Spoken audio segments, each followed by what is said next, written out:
Friends, welcome to the channel quick book learner. I am Sakshi और जो हम पढ़ रहे हैं वो एमपीपीसीएस प्रीलिम्स 2024 के लिए यूनिट 6 पढ़ रहे हैं। फ्रेंड्स, ये जो लेक्चर होंगे वो निर्माण आईएएस की बुक से डेडिकेटेड होंगे और जिसमें हम भारत एवं मध्य प्रदेश की अर्थव्यवस्था के बारे में पढ़ेंगे, जो कि मध्य प्रदेश का अगर हम सिलेबस देखें तो उसमें यूनिट 6 दिया गया है। तो इस तरीके से आप चाहें तो इस बुक को भी रेफर कर सकते हैं, निर्माण आईएएस की बुक है, या आप चाहें तो मेरे साथ भी पढ़ सकते हैं। पढ़ने से पहले फ्रेंड्स हम एक बार सिलेबस देखते हैं यूनिट 6 में क्या क्या चीज़ें दी गई हैं। तो भारत एवं मध्य प्रदेश की अर्थव्यवस्था में हम क्या पढ़ेंगे? भारतीय अर्थव्यवस्था में मध्य प्रदेश की वर्तमान स्थिति। फ्रेंड्स, ये 2 लेक्चर्स में मैंने ये टॉपिक कंप्लीट करा दिया है, भारतीय अर्थव्यवस्था में मध्य प्रदेश की वर्तमान स्थिति के बारे में। इसके बाद मध्य प्रदेश की जनसंख्या व मानवीय संसाधनों का विकास, शिक्षा, स्वास्थ्य और कौशल दिया गया है। सतत विकास लक्ष्यों में मध्य प्रदेश की प्रगति। नेक्स्ट पॉइंट है, चौथा पॉइंट जो है हमारा, मध्य प्रदेश में कृषि, उद्योग, एमएसएमई एवं अधोसंरचना का विकास। नेक्स्ट पॉइंट अगर हम देखें तो नेक्स्ट टॉपिक है आत्मनिर्भर मध्य प्रदेश, एक जिला एक उत्पाद। मध्य प्रदेश में बौद्धिक संपदा अधिकारों की प्रगति। इसके बाद भारतीय अर्थव्यवस्था की नवीन प्रवृत्तियां जैसे कृषि, उद्योग और सेवा क्षेत्र में।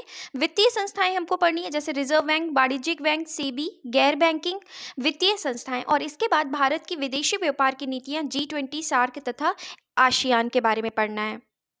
तो फ्रेंड्स, जैसा कि मैंने बताया आप सबको कि ये वाला टॉपिक भारतीय अर्थव्यवस्था में मध्य प्रदेश की वर्तमान स्थिति, ये टॉपिक हमारा कंप्लीट हो चुका है। आप प्रीवियस लेक्चर्स को देख सकते हैं। आज जो फ्रेंड्स हम पढ़ेंगे वो हम पढ़ेंगे भारत की विदेशी व्यापार की नीतियां, और जो हम पढ़ेंगे वो G20, सार्क तथा आसियान कंट्री से होगा। फ्रेंड्स, मैं हमेशा सिलेबस को आपको दिखा दूंगी ताकि आपको कोई कंफ्यूजन ना हो। हम ये सारे टॉपिक्स को कंप्लीट करेंगे।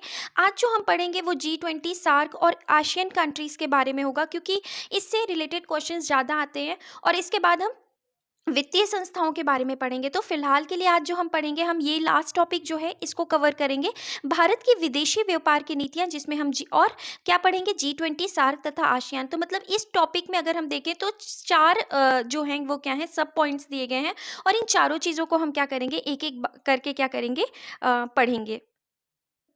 तो शुरुआत करते हैं हम G20 से। तो सबसे पहले हम G20 में क्या पढ़ते हैं, G20 में हम परिचय को देखते हैं।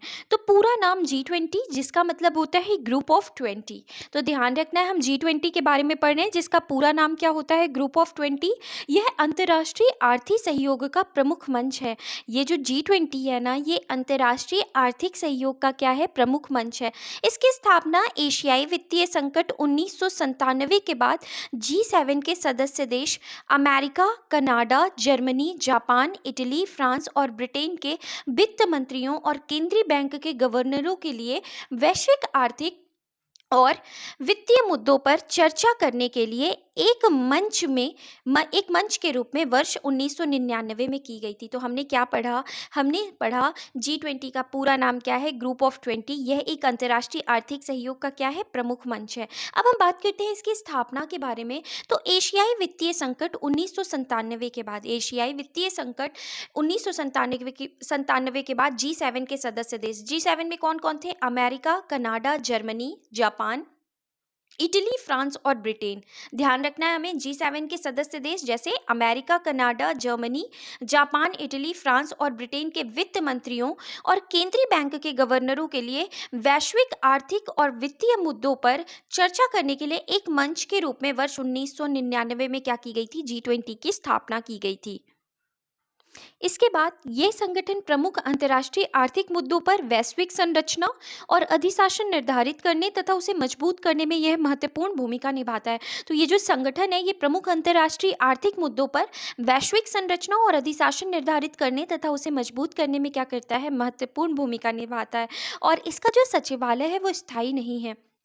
अगर हम G20 की बात करें तो 19 देश और 2 संघ इनमें जो हैं वो क्या हैं, सदस्य हैं। तो कौन कौन से, अर्जेंटीना, ऑस्ट्रेलिया, ब्राज़ील, कनाडा, चीन, France, Germany, Bharat, Indonesia, Italy, Japan, Korea गणराज्य, फिर इसके बाद मैक्सिको, रूस, सऊदी अरब, दक्षिण अफ्रीका, तुर्की, यूनाइटेड किंगडम और संयुक्त राज्य अमेरिका के साथ यूरोपीय संघ और अफ्रीकी संघ भी हैं। तो कुल सदस्य कितने हैं, 21, जिसमें 19 राष्ट्र और क्या है, 2 संघ हैं। तो हमने देखा है कि हमने स्थापना के बारे में पढ़ा। स्थापना में हमने पढ़ा कि एशियाई वित्तीय संकट 1997 के बाद G7 के सदस्य देश जैसे America, Canada, Germany, Japan, Italy, France और ब्रिटेन के वित्त मंत्री और केंद्रीय मंत्री के गवर्नर के लिए वैश्विक आर्थिक और वित्तीय मुद्दों पर चर्चा करने के लिए एक मंच के रूप में वर्ष 1999 में G20 की क्या करी गई, स्थापना की गई।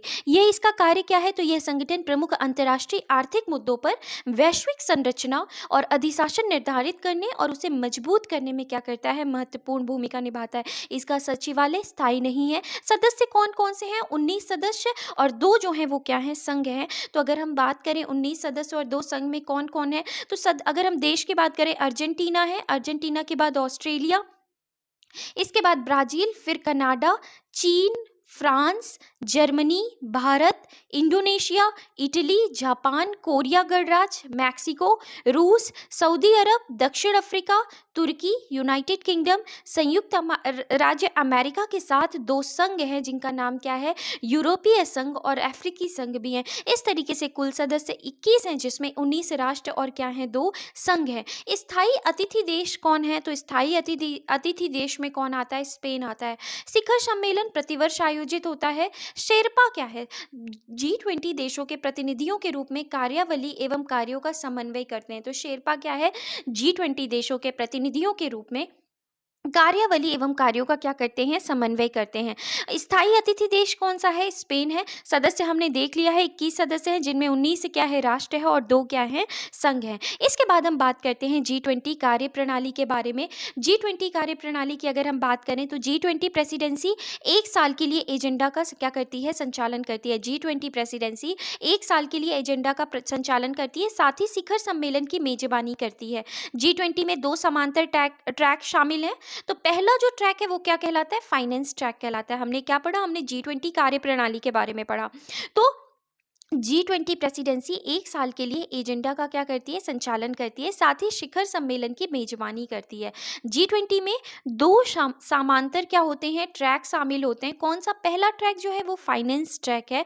तो वित्त मंत्री और केंद्रीय बैंक के गवर्नर फाइनेंस ट्रैक का क्या करते हैं, नेतृत्व करते हैं। तो हमें ध्यान रखना है, फाइनेंस ट्रैक का नेतृत्व कौन करता है, तो वित्त मंत्री करते हैं और केंद्रीय बैंक के गवर्नर फाइनेंस ट्रैक का क्या करते हैं, नेतृत्व करते हैं। वित्त मंत्री और केंद्रीय बैंक के गवर्नर फाइनेंस ट्रैक का क्या करते हैं, नेतृत्व करते हैं।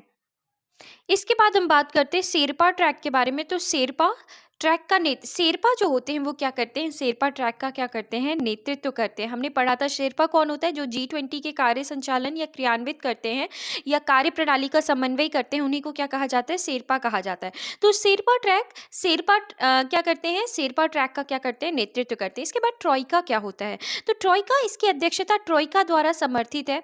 तो ट्रॉइका की जो अध्यक्षता है ये ट्रॉइका के द्वारा क्या होती है, समर्थित होती है। इस शब्द का प्रयोग पूर्व, वर्तमान और भविष्य की अध्यक्षता के लिए करते हैं। तो ध्यान रखना है हमें, ट्रॉइका जो होती है इसकी अध्यक्षता कौन करते हैं, या इसकी अध्यक्षता ट्रॉइका द्वारा समर्थित है। और ट्रॉइका शब्द का प्रयोग पूर्व, वर्तमान और भविष्य की अध्यक्षता के लिए करते हैं। भारत की अध्यक्षता 2023 के दौरान ट्रॉइका में क्रमशः इंडोनेशिया, भारत और ब्राजील शामिल थे। तो भारत की अध्यक्षता 2023 के दौरान ट्रॉइका में कौन कौन शामिल थे, तो ट्रॉइका में क्रमशः इंडोनेशिया, भारत और कौन शामिल था, ब्राजील शामिल थे।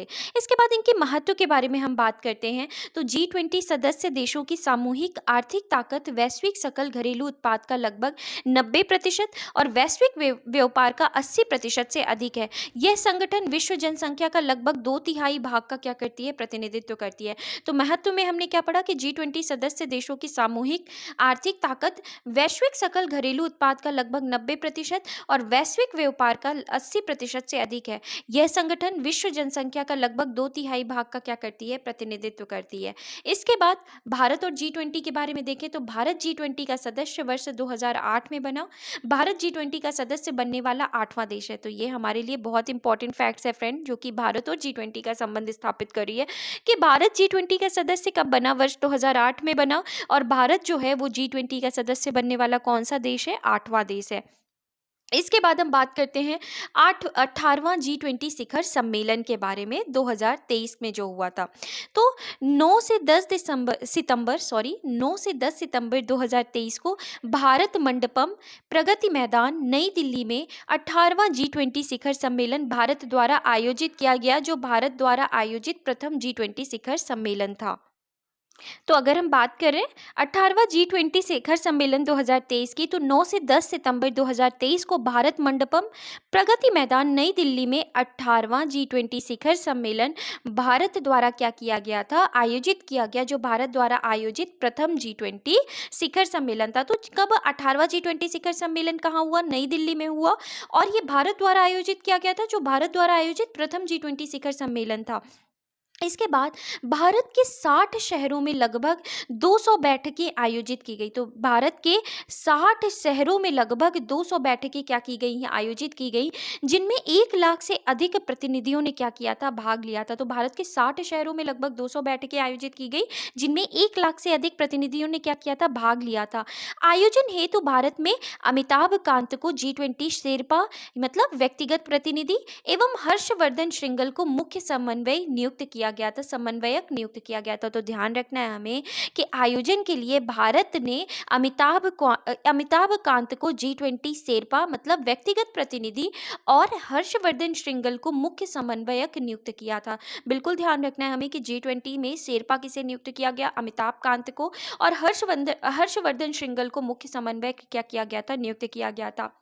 भारत ने अतिथि देशों के रूप में बांग्लादेश, मिस्र, Mauritius, Netherland, Nigeria, Oman, Singapore, Spain तथा यूएई को क्या किया था, आमंत्रित किया था। तो ध्यान रखना है कि भारत ने अतिथि देशों के रूप में जब G20 शिखर सम्मेलन हुआ था, तो अतिथि देशों के रूप में किसे किसे बुलाया था, अतिथि के रूप में आमंत्रित किया था। तो बांग्लादेश, मिस्र, Mauritius, Netherland, Nigeria, Oman, Singapore, Spain तथा यूएई को आमंत्रित किया था। तो ध्यान रखना है अतिथि के रूप में किसे किसे, बांग्लादेश, मिस्र, Mauritius, Netherland, Nigeria, Oman, Singapore, Spain तथा यूएई को क्या किया था, आमंत्रित किया था। इसके बाद नेक्स्ट पॉइंट अगर हम पढ़ें, तो भारत ने अपनी G20 अध्यक्षता के दौरान स्थायी प्रतिभागी अंतर्राष्ट्रीय संगठन जैसे UN, IMF, world bank, WHO, world health organisation, world trade organisation, इसके बाद क्या इंटरनेशनल लेबर ऑर्गेनाइजेशन, FSV एवं OECD तथा क्षेत्रीय संगठन जैसे AU,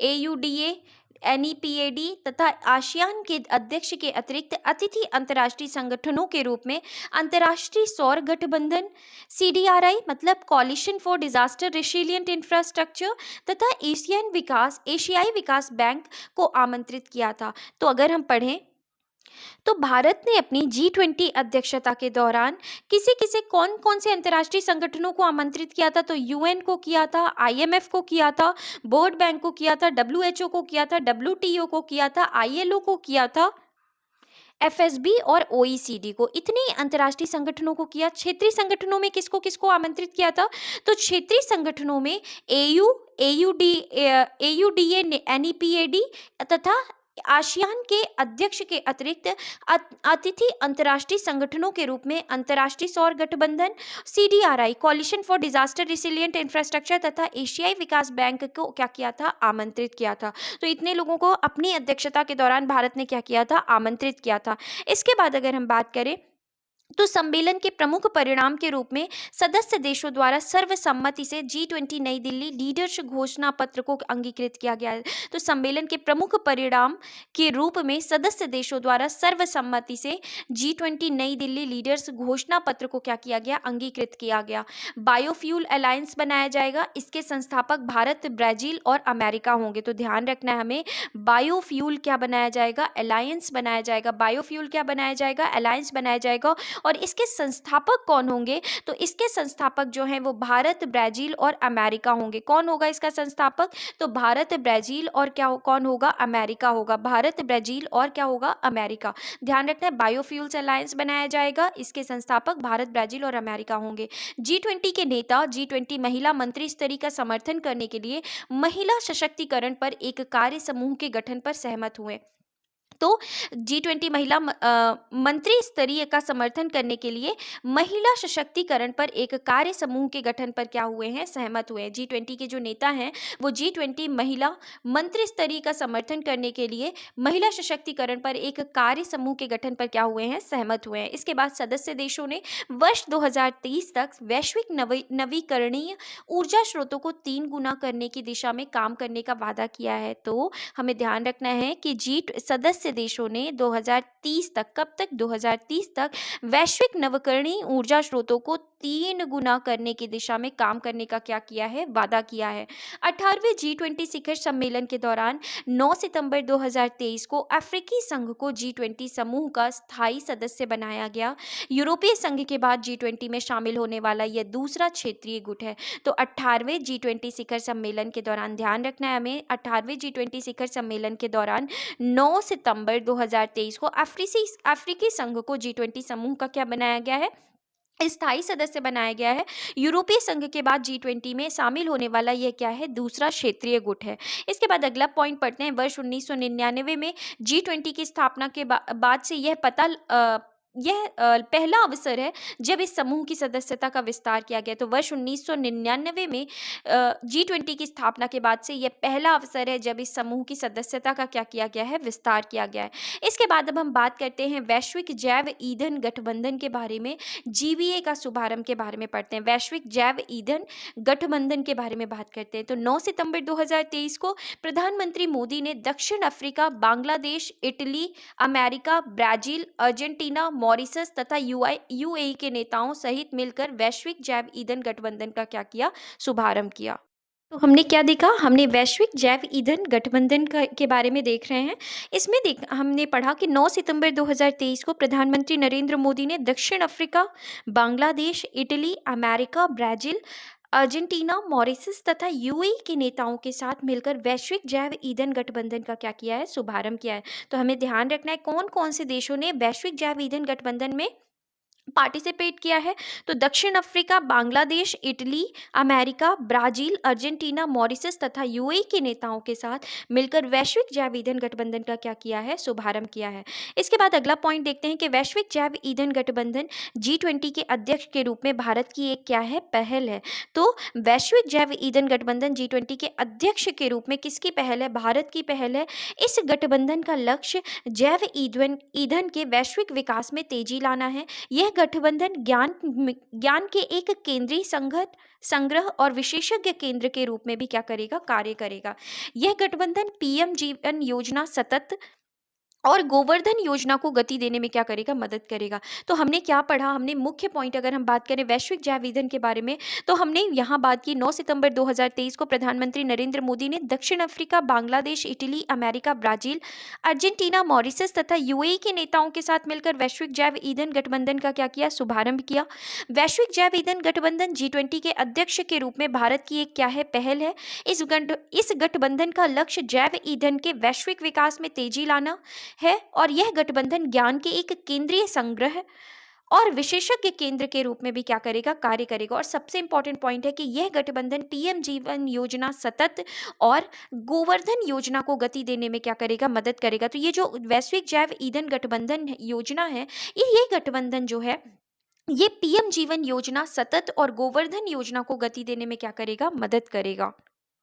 इसके बाद ये जो GBA है, GBA सदस्य मतलब वैश्विक जैव ईंधन जो गठबंधन है, ये यहाँ अगर हम बात करें तो ग्लोबल बायोगैस एसोसिएशन सदस्य जो हैं, जिनके बारे में अभी हमने पढ़ा, ये जैव ईंधनों के प्रमुख उत्पादक एवं क्या हैं, उपभोक्ता हैं। तो जो भी GBA सदस्य हैं ये जैव ईंधनों के प्रमुख उत्पादक और क्या है, उपभोक्ता हैं। अमेरिका 52%, ब्राजील 30% और भारत 3% का वैश्विक इथेनॉल उत्पादन में लगभग 85%, जबकि उपभोग में लगभग 81% का क्या करते हैं, योगदान देते हैं। तो हमें ध्यान रखना है अमेरिका 52%, ब्राजील 30% और भारत 3% का वैश्विक इथेनॉल उत्पादन में लगभग 85%, उत्पादन में लगभग 85%, जबकि उपभोग में लगभग 81% का क्या करते हैं, योगदान देते हैं।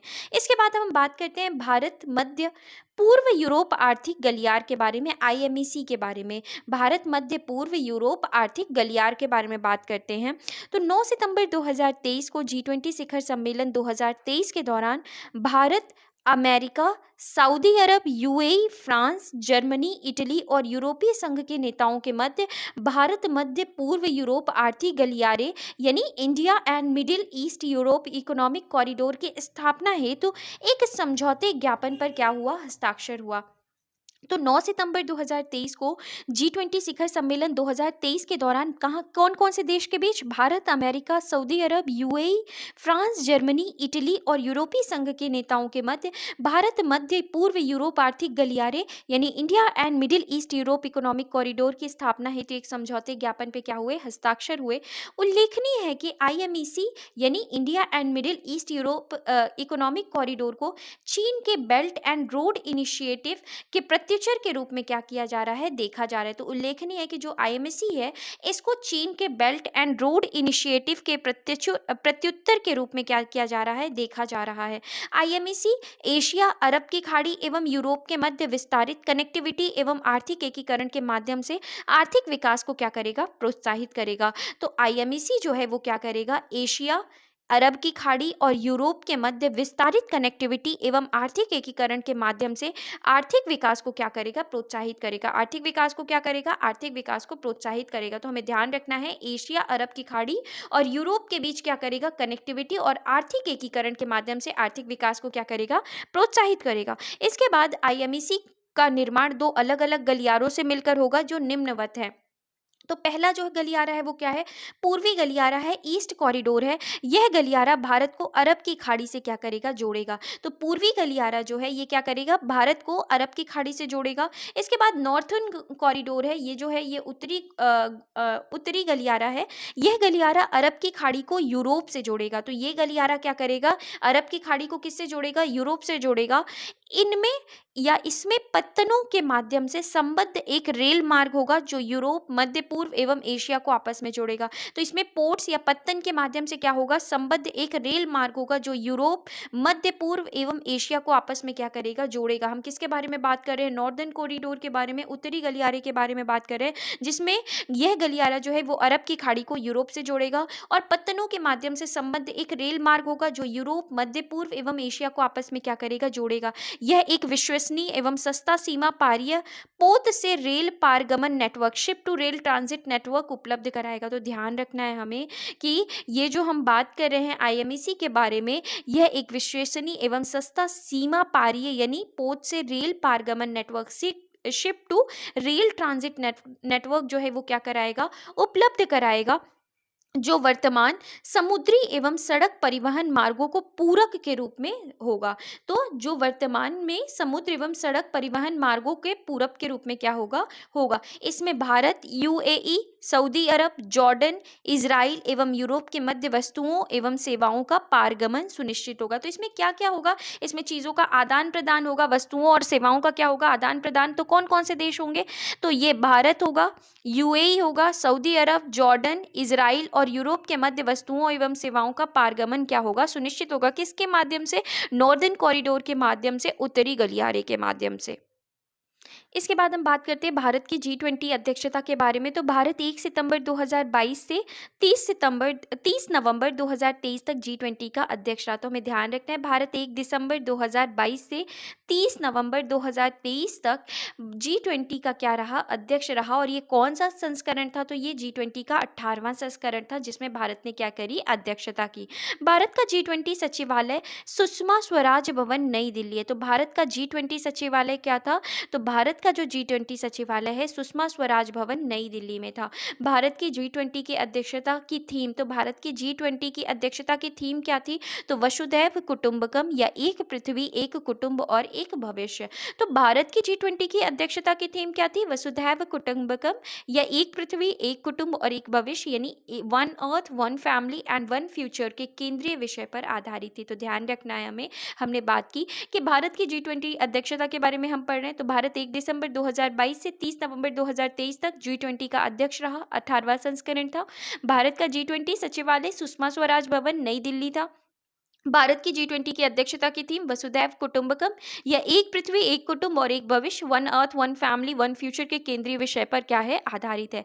यह विषय महोपनिषद के प्राचीन संस्कृत पाठ से क्या है प्रेरित है। तो ध्यान रखना है कि ये जो विषय लिया गया था, जो थीम ली गई थी वसुधैव कुटुंबकम की, ये किससे प्रेरित है? तो ये विषय महोपनिषद के प्राचीन संस्कृत पाठ से क्या है प्रेरित है। महोपनिषद के प्राचीन संस्कृत पाठ से क्या है प्रेरित है। भारत की अध्यक्षता में G20 का लोगो भारत के राष्ट्रीय ध्वज के जीवंत रंगों केसरिया, सफेद, हरा और नीला से प्रेरित है। तो भारत की अध्यक्षता में G20 का लोगो किससे प्रेरित है? तो भारत के राष्ट्रीय ध्वज से प्रेरित है। इस लोगो में भारत के राष्ट्रीय पुष्प कमल के साथ पृथ्वी को दर्शाया गया, जो चुनौतियों के बीच विकास को क्या करती है प्रदर्शित करती है। तो इस लोगो में भारत के राष्ट्रीय पुष्प कमल के साथ पृथ्वी को दर्शाया गया, जो चुनौतियों के बीच विकास को क्या करते हैं प्रदर्शित करता है। इसके बाद पृथ्वी जीवन के प्रति भारत के पर्यावरण अनुकूल दृष्टिकोण को दर्शाती है, जिसका प्रकृति के साथ पूर्ण सामंजस्य है। तो पृथ्वी जो है, मतलब ये जो लोगों में पृथ्वी है, पृथ्वी क्या दर्शा रही है? तो जीवन के प्रति भारत के पर्यावरण अनुकूल दृष्टिकोण को दर्शाती है, जिसका प्रकृति के साथ क्या है पूर्ण सामंजस्य है।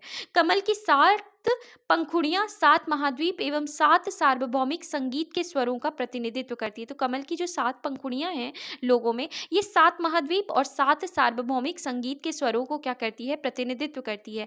G20 लोगों के नीचे देवनागरी लिपि में भारत लिखा हुआ है। तो ध्यान रखना है, G20 लोगों के नीचे देवनागरी लिपि में क्या लिखा हुआ था? भारत लिखा हुआ था। इसके बाद भारत मंडपम नई दिल्ली में G20 शिखर सम्मेलन 2023 के आयोजन स्थल पर 28 फीट ऊंची अष्ट धातु की नटराजन की प्रतिमा स्थापित की गई थी।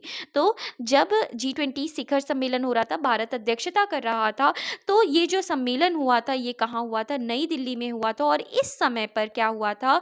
28 फीट ऊंची अष्ट धातु की नटराजन की प्रतिमा को क्या किया गया था? स्थापित किया गया था।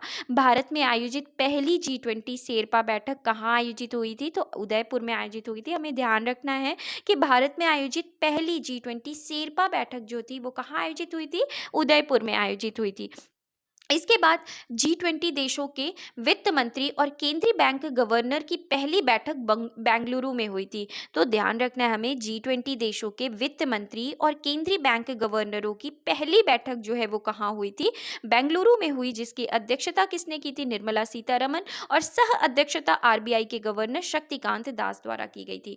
तो G20 देशों के वित्त मंत्रियों और केंद्रीय बैंक गवर्नर की पहली बैठक बेंगलुरु में हुई थी। और G20 शेरपा बैठक, जो पहली G20 शेरपा बैठक है, वो उदयपुर में हुई थी। और G20 जब भारत अध्यक्षता कर रहा था तो बैठक कहाँ थी? नई दिल्ली में थी।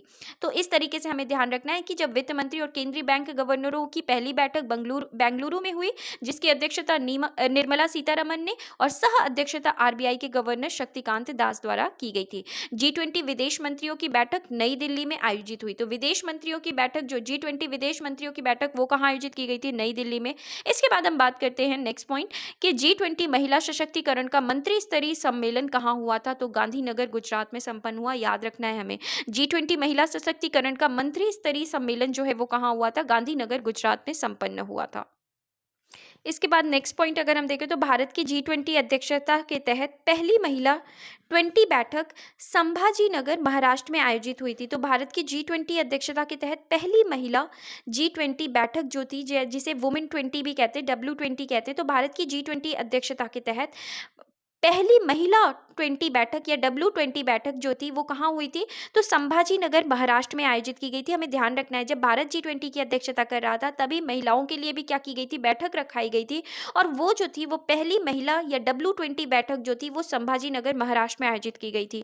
एक नोट दिया गया है कि W20 यानी वुमेन 20 G20 के तहत 2015 में तुर्की की अध्यक्षता के दौरान स्थापित किया गया एक आधिकारिक जुड़ाव समूह है। तो ध्यान रखना है हमें कि ये जो वुमेन 20 है, ये G20 के तहत 2015 में तुर्की की अध्यक्षता के दौरान स्थापित किया गया एक क्या है? आधिकारिक जुड़ाव समूह है। इसके बाद हम बात करते हैं 18वें G20 शिखर सम्मेलन के समापन के अवसर पर प्रधानमंत्री नरेंद्र मोदी ने ब्राजील के राष्ट्रपति लुइज इनासियो लूला डी सिल्वा को अध्यक्षता का गेवल सौंप दिया है। तो 18वें G20 शिखर सम्मेलन के समापन के अवसर पर प्रधानमंत्री नरेंद्र मोदी ने ब्राजील के राष्ट्रपति लुइज इनासियो लूला डी सिल्वा को अध्यक्षता का क्या दे दिया है, गैवल सौंप दिया। मतलब भारत की अध्यक्षता के बाद अभी कौन करने वाला है, ब्राजील करने वाला है। तो ध्यान रखना है हमें, 18वें G20 शिखर सम्मेलन के समापन के अवसर पर प्रधानमंत्री नरेंद्र मोदी ने ब्राजील के राष्ट्रपति लुइज इनासियो लूला डी सिल्वा को अध्यक्षता का गैवल सौंप दिया है। इसके बाद हम बात करते हैं 19वां G20 शिखर सम्मेलन वर्ष 2024 में रियो डी जेनेरियो ब्राजील में आयोजित होगा। तो 19वां G20 सम्मेलन कहाँ आयोजित होगा? तो 19वां G20 शिखर सम्मेलन वर्ष 2024 में रियो डी जेनेरियो ब्राजील में आयोजित किया जाएगा। इसके बाद हम विशेष अगर बात करें तो विश्व बैंक तथा IMF के शीर्ष अधिकारी भी G20 की बैठकों में क्या करते हैं, भाग लेते हैं। तो ध्यान रखना है हमें, ये विशेष है और अपने आप में इंपॉर्टेंट फैक्ट है कि विश्व बैंक तथा IMF के शीर्ष अधिकारी भी G20 की बैठकों में क्या करते हैं, भाग लेते हैं। विश्व बैंक तथा IMF के शीर्ष अधिकारी जो होते हैं वो भी क्या करते हैं, G20 की बैठकों में भाग लेते हैं। अब हम बात करते हैं G20 शिखर सम्मेलन के बारे में। तो हम बात करते हैं शिखर सम्मेलन के बारे में। तो G20 शिखर सम्मेलन नवंबर 2008 में जब हुआ था तो कहाँ आयोजित हुआ था? 2008 में वाशिंगटन DC अमेरिका में आयोजित हुआ था। 2009 में लंदन में आयोजित हुआ था। 2009 में फिर कहाँ आयोजित हुआ था? अप्रैल 2009 में लंदन में आयोजित हुआ था, UK ब्रिटेन में, और सितंबर 2009 में पिट्सबर्ग अमेरिका में आयोजित हुआ था। जून 2010 में कहाँ पे? टोरंटो कनाडा में। नवंबर 2010 में सियोल द कोरिया में, सियोल जो कि कहाँ पे है? दक्षिण कोरिया में है। कहाँ पे? दक्षिण कोरिया में। तो सियोल में आयोजित हुआ था नवंबर 2010 में। हमने पढ़ा, एक बार इसमें गो थ्रू कर लेना, इतना तो मतलब नहीं पूछता है, लेकिन फिर भी हम कभी क्वेश्चन आ जाए तो हमसे गलत नहीं होना चाहिए। तो नवंबर 2008 में कहाँ हुआ? सबसे पहले अगर हम बात कर रहे हैं तो अमेरिका में वाशिंगटन DC, फिर अप्रैल 2009 में लंदन में होता है, और फिर वहीं 2009 में ही सितंबर में कहाँ होता है? पिट्सबर्ग अमेरिका में होता है। जून 2010 में टोरंटो कनाडा में होता है। नवंबर 2010 में कहाँ पे होता है? सियोल दक्षिण कोरिया में। और वहीं पे नवंबर 2011 में कब होता है? कहाँ होता है? कांस फ्रांस में होता है। कांस कहाँ पे है? फ्रांस में। तो नवंबर 2011 में G20 शिखर सम्मेलन कहाँ होता है? कांस में। जून 2012 में लास काबोस मैक्सिको में होता है। कहाँ पे होता है? जून 2012 में मैक्सिको में होता है। सितंबर 2013 में सेंट पीटर्सबर्ग रूस में होता है। तो 2013 में कहाँ हो रहा है? रूस में। 2014 में ब्रिस्बेन ऑस्ट्रेलिया में हुआ। 2015 में कहाँ हुआ? तुर्की में हुआ। और यहीं पे से क्या शुरुआत होती है? वुमेन 20 की शुरुआत होती है तुर्की से ही। इसके बाद 2016 में कहाँ हुआ? जर्मनी में। 2017 में भी कहाँ पे हुआ? जर्मनी में हुआ। 2016 में हांगजू जर्मनी में हुआ था, और 2017 में कहाँ हुआ था? हैम्बर्ग जर्मनी में हुआ था। 2018 में कहाँ हुआ था? ब्यूनस आयरेस अर्जेंटीना में। 2019 में ओसाका जापान में। 2020 में कहाँ हुआ? तो रियाद सऊदी अरब में। और 2021 में कहाँ हुआ? रोम इटली में। तो फ्रेंड्स, हमें ये रिसेंटली क्योंकि हुए हैं तो हमें ये चीज़ें तो ज़रूर याद होनी चाहिए। तो नवंबर 2022 में कहाँ हुआ? तो इंडोनेशिया में हुआ था। 17वीं बैठक जो थी G20 शिखर सम्मेलन की, वो 2022 में होती है, और कहाँ होती है? नुसा दुआ बाली इंडोनेशिया में। 18वीं बैठक हम सबको पता है सितंबर 2023 में हुई, नई दिल्ली भारत में। 19वीं बैठक जो है वो कहाँ प्रस्तावित है? ब्राज़ील में। कब होगी? नवंबर 2024 में। कहाँ पे होगी? रियो डी जेनेरियो में होगी। कहाँ होगी? ब्राज़ील में होगी। 2025 में कहाँ होगी बैठक? तो साउथ अफ्रीका में होगी, प्रस्तावित है। और 2026 में कहाँ होगी? USA में होगी। तो ये अपने आप में बहुत इंपॉर्टेंट फैक्ट्स है फ्रेंड, क्योंकि ये रिसेंटली हुआ है। तो मैं तो कहूँगी कि 2021 से 2026 तक हमें याद ही होना चाहिए। तो 2022 में कहाँ हुई? इंडोनेशिया में। 2023 में कहाँ हुई? नई दिल्ली में। 2024 में कहाँ प्रस्तावित है? ब्राज़ील में। 2025 साउथ अफ्रीका में प्रस्तावित है, और 2026 में कहाँ प्रस्तावित है? USA में। और 16वीं बैठक कहाँ हुई थी? तो रोम और इटली में हुई थी। 16वीं बैठक कहाँ हुई थी? रोम इटली में 2021 में हुई थी। तो हमने याद कर लिया। 17वीं बैठक 2022 में इंडोनेशिया में। 18वीं बैठक भारत में। 19वीं बैठक 2024 में प्रस्तावित है कहाँ? ब्राज़ील में। 2025 में 20वीं बैठक होगी जो कि कहाँ प्रस्तावित है? साउथ अफ्रीका में। और 2026 में 21वीं बैठक होगी जो कि कहाँ प्रस्तावित है? USA में। इसके बाद हम बात करते हैं मध्य प्रदेश में G20 समूह की प्रमुख बैठक के बारे में। मध्य प्रदेश में G20 समूह की प्रमुख बैठक के बारे में। तो थिंक 20 बैठक जो है वो कहाँ हुई? भोपाल में। कृषि कार्य समूह बैठक कहाँ हुई? इंदौर में 13 से 15 फरवरी 2023 में। तो हमें ध्यान रखना है, थिंक 20 बैठक भोपाल में हुई, कृषि कार्य समूह बैठक जो है वो कहाँ हुई? इंदौर में 13 से 15 फरवरी 2023 को। सांस्कृतिक कार्य समूह समूह बैठक जो है वो कहाँ हुई? खजुराहो में 22 से 25 फरवरी 2023 में। तो कृषि कार्य समूह बैठक इंदौर, थिंक 20 बैठक भोपाल, सांस्कृतिक कार्य समूह बैठक खजुराहो, साइंस 20 की बैठक जो होती है वो कहाँ हुई? भोपाल में। चौथी G20 अवसंरचना कार्य समूह बैठक जो है वो कब हुई? तो ये खजुराहो में, सॉरी कहाँ हुई? खजुराहो में हुई। तो चौथी G20 अवसंरचना कार्य समूह बैठक जो है ये कहाँ हुई? खजुराहो में। तो इस तरीके से हमने मध्य प्रदेश में G20 समूह की प्रमुख बैठकों के बारे में पढ़ा। थिंक 20 बैठक भोपाल में, कृषि कार्य समूह बैठक इंदौर में, सांस्कृतिक कार्य समूह बैठक खजुराहो में, साइंस 20 की बैठक भोपाल में, चौथी G20 अवसंरचना कार्य समूह बैठक जो है ये कहाँ पे हुई? खजुराहो में हुई। तो इस तरीके से फ्रेंड्स G20 के बारे में हमने सब कुछ पढ़ लिया और अब हम बात करते हैं MCQs के बारे में। तो पहला क्वेश्चन है फ्रेंड्स कि G20 विश्व की कुल आबादी का कितने प्रतिशत प्रतिनिधित्व करता है? G20 विश्व की कुल आबादी का कितने प्रतिशत प्रतिनिधित्व करता है? तो इसका करेक्ट आंसर क्या होगा? 2/3। इसके बाद G20 की स्थापना किस वर्ष की गई थी? हमने पढ़ा है कि 1999 में G20 की क्या करी गई थी? स्थापना की गई थी। अगला क्वेश्चन है G20 का सचिवालय कहाँ अवस्थित है? तो हमने पढ़ा था कि G20 का सचिवालय जो है यह कहीं पे भी अवस्थित नहीं है, मतलब इसके लिए तो यहाँ पे क्या होगा? उपरोक्त में से कोई नहीं। इसके बाद अगला क्वेश्चन है G20 में कुल कितने संघ वर्तमान में शामिल है? तो हमने पढ़ा था 2, एक यूरोपीय संघ और दूसरा कौन सा है? अफ्रीकी संघ। इसके बाद नेक्स्ट क्वेश्चन है G20 में शामिल राष्ट्रों की संख्या कितनी है? तो फ्रेंड्स हमें ध्यान रखना है, राष्ट्रों की संख्या पूछा गया है। तो राष्ट्रों की संख्या कितनी है? तो राष्ट्रों की संख्या जो है वो कितनी है? 19 है। तो राष्ट्रों की संख्या कितनी है? 19 है। इसके बाद अगला क्वेश्चन है G20 का स्थायी अतिथि देश कौन सा है? तो G20 का स्थायी अतिथि देश में हमने किसका नाम पढ़ा था? हमने स्पेन का नाम पढ़ा था। इसके बाद अगला प्रश्न है शेरपा और ट्रोइका का संबंध किससे है? तो शेरपा और ट्रोइका का संबंध G20 से है। G20 में शामिल कुल सदस्यों की संख्या, मतलब राष्ट्र प्लस संघ को मिलाकर कुल सदस्यों की संख्या कितनी है? तो 21 है। इसके बाद अगला क्वेश्चन है निम्न में से कौन सा देश G20 का सदस्य नहीं है? तो G20 का सदस्य कौन नहीं है? भूटान नहीं है। भारत को G20 की सदस्यता कब प्राप्त हुई? तो भारत को G20 की सदस्यता 2008 में प्राप्त हुई थी। अगला प्रश्न है भारत G20 का सदस्य बनने वाले कौन से क्रम का देश है? तो हमने पढ़ा था 2008 में सदस्यता प्राप्त हुई थी और 8वें क्रम का देश है। इसके बाद नेक्स्ट क्वेश्चन है वर्ष 2023 में G20 के कौन से क्रम का शिखर सम्मेलन आयोजित हुआ था? तो वर्ष 2023 में भारत ने क्या की थी? अध्यक्षता करी थी।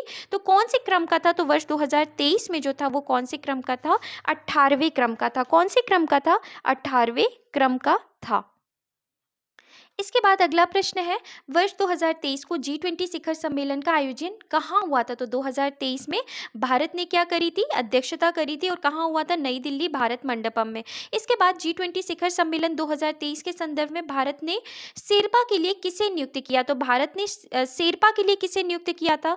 तो किसे किया था? अमिताभ कांत को किया था। इसके बाद अगला क्वेश्चन है निम्न में से कौन सा संघ G20 शिखर सम्मेलन 2023 में G20 का स्थायी सदस्य बना है? तो 2023 में जो बना है उसका नाम क्या है? अफ्रीकी संघ।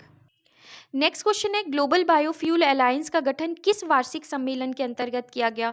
तो कौन से वार्षिक ग्लोबल बायोफ्यूल अलायंस का गठन जो है वो कौन से वार्षिक सम्मेलन? G20 वार्षिक सम्मेलन के तहत किया गया। इसके बाद अगला क्वेश्चन है IMEC भारत मध्य पूर्व यूरोप आर्थिक गलियारे की स्थापना किस वार्षिक सम्मेलन से संबंधित है? तो ये कौन से सम्मेलन से संबंधित है? तो ये जो है ये G20 2023 से क्या है? संबंधित है। G20 2023 से क्या है? संबंधित है। इसके बाद हम बात करते हैं नेक्स्ट क्वेश्चन के बारे में 19वें G20 शिखर सम्मेलन 2024 का आयोजन कहाँ पर आयोजित हुआ? तो 19वें की बात की जा रही है, तो कहाँ पर आयोजित होगा? तो 2024 के लिए 18वां किसने किया है? भारत ने किया है। तो 2024 का आयोजन जो है ये कहाँ पे होगा? रियो डी जेनेरियो ब्राज़ील में। इसके बाद भारत के पास G20 की अध्यक्षता का वर्ष कौन सा है? तो कौन सा वर्ष है भारत के पास? दिसंबर 2022 से नवंबर 2023 तक भारत के पास G20 की अध्यक्षता का क्या रहा है?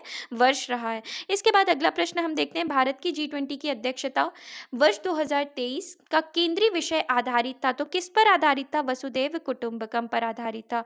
नेक्स्ट क्वेश्चन अगर हम देखें तो वसुधैव कुटुंबकम की अवधारणा किस उपनिषद से ली गई है? महोपनिषद या महाउपनिषद से ली गई है।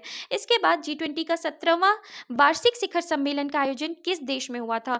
तो अगर हम बात करते हैं तो हमने पढ़ा था कि 18वां जो है वो भारत में हुआ था और 17वां कहाँ पे हुआ था? तो 17वां जो था भारत के जस्ट पहले अगर हम बात करें तो इंडोनेशिया के द्वारा हुआ था, इंडोनेशिया में हुआ था। इसके बाद नेक्स्ट क्वेश्चन देखते हैं कि भारत में हाल ही में G20 का कौन सा सम्मेलन आयोजित हुआ?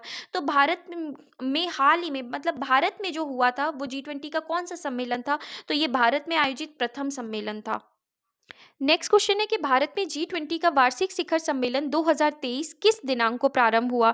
तो कौन से दिनांक को प्रारंभ हुआ? 9 सितंबर को। अगला क्वेश्चन देखें, G20 की कृषि कार्यकारी ग्रुप की बैठक किस शहर में आयोजित हुई? तो हमने पढ़ा था कि कृषि कार्यकारी ग्रुप की बैठक जो है वो कौन से शहर में हुई थी? इंदौर शहर में 13 से 15 फरवरी।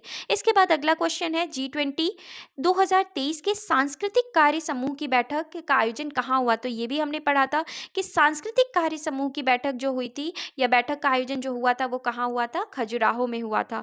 इसके बाद चौथी G20 अवसंरचना कार्य समूह बैठक का आयोजन मध्य प्रदेश में कब और कहाँ पर हुआ? तो अवसंरचना कार्य समूह बैठक का आयोजन कहाँ हुआ था? खजुराहो में हुआ था। और कब से कब तक हुआ? तो 21 से 22 सितंबर कहाँ हुआ? खजुराहो में। इसके बाद नेक्स्ट क्वेश्चन है, मध्य प्रदेश में G20 समूह की साइंस 20 की बैठक कहाँ आयोजित हुई? तो साइंस 20 की बैठक कहाँ पे आयोजित हुई? भोपाल में। नेक्स्ट क्वेश्चन है, मध्य प्रदेश में G20 समूह की थिंक 20 बैठक कहाँ आयोजित हुई? तो थिंक 20 बैठक जो है वो कहाँ आयोजित हुई थी? थिंक 20 बैठक के बारे में हम पूछ रहे हैं, तो थिंक 20 बैठक कहाँ आयोजित हुई थी? भोपाल में। इसके बाद अगला प्रश्न है, G20 का प्रथम सम्मेलन कब आयोजित हुआ? तो G20 का प्रथम सम्मेलन कब आयोजित हुआ था? तो ये जो आयोजित हुआ था ये वर्ष 2008 से प्रारंभ हुआ था। तो G20 का प्रथम सम्मेलन कब आयोजित हुआ? 2008 में आयोजित हुआ। हमने टेबल फॉर्म में भी पढ़ा था। और सबसे पहले कहाँ हुई थी? तो अमेरिका में हुआ था। और अमेरिका में कहाँ? तो वॉशिंगटन डीसी में हुआ था। इसके बाद अगला क्वेश्चन है, भारत में आयोजित पहली G20 शेरपा बैठक की मेजबानी किस राज्य में हुई थी? तो हमने पढ़ा था कि शेरपा बैठक की मेजबानी कहाँ हुई थी? उदयपुर में हुई थी। नेक्स्ट क्वेश्चन, निम्नलिखित में से कौन सा वसुधैव कुटुंबकम के विचार से भिन्न है? तो बोल रहा है कि वसुधैव कुटुंबकम के विचार से क्या है? भिन्न है। तो पहला है एक दूसरे के प्रति पारस्परिकता, दूसरा प्रतियोगिता और बेंचमार्किंग, सह अस्तित्व की भावना, संपूर्ण विश्व एक परिवार है। तो वसुधैव कुटुंबकम के विचार से जो भिन्न है वो क्या है? एक दूसरे के प्रति पारस्परिकता। इसके बाद नेक्स्ट क्वेश्चन है, 18वें G20 शिखर सम्मेलन का मेजबान देश कौन सा है? तो कौन सा था? तो ये जो है हमारा भारत है। तो इस तरीके से फ्रेंड्स G20 के सम्मेलन के बारे में हमने सारी चीज़ों को पढ़ा। G20 सम्मेलन हमने ख़त्म किया। आई होप आपको ये सेशन पसंद आया। अगर पसंद आया तो प्लीज़ लाइक करें, शेयर करें और चैनल को सब्सक्राइब नहीं किया तो सब्सक्राइब भी कर लें। Thank you.